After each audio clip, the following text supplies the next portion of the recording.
गया जिला के छौरी, गया जिला के छौरी। रिकॉर्डिंग बाय खुशहाली music studio. DJ Kanchan Raj Muzaffarpur. DJ Kanchan Raj Muzaffarpur. अखिया लड़ैनी हमरा से तू काहे गे छौरी, अखिया लड़ैनी हमरा से तू काहे गे छौरी। जबी हवा करे के हलौ गया जिला गे छौरी, जबी हवा करे के हलौ जिला गे छौरी।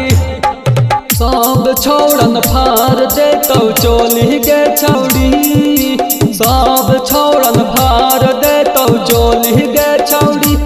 जबी हवा करे के हलौ गया जिला गे छौरी, जबी हवा करे के हलौ जिला गे छौरी। गया जिला गे छौरी, गया जिला गे छौरी। डीजे कंचन राज मुजफ्फरपुर। डीजे कंचन राज मुजफ्फरपुर। जबी हवा करे के हलौ जिला गे छौरी।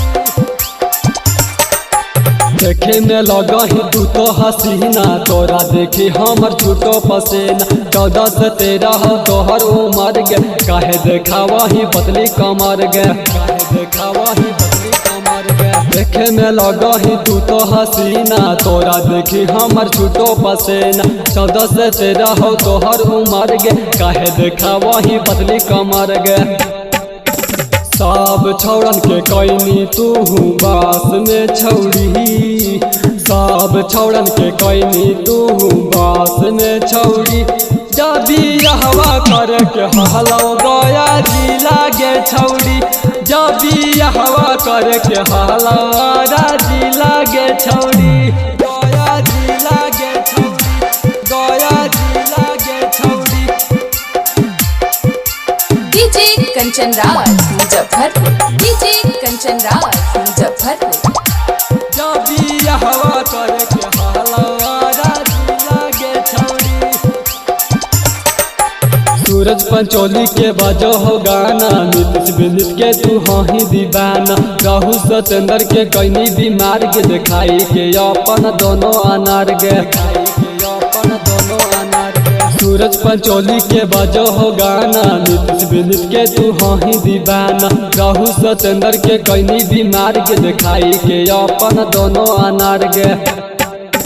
देखे दे नहनी चवाहतनी गोर से छौरी, देखे दे नहनी चवाहतनी गोर से छौरी।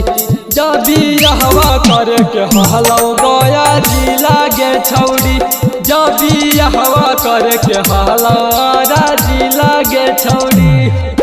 अखिया लड़ैनी हमरा से तू काहे गे छौरी, जबी हवा करे के हलौ गया जिला गे छौरी, जबी हवा करे के हलौ जिला गे छौरी।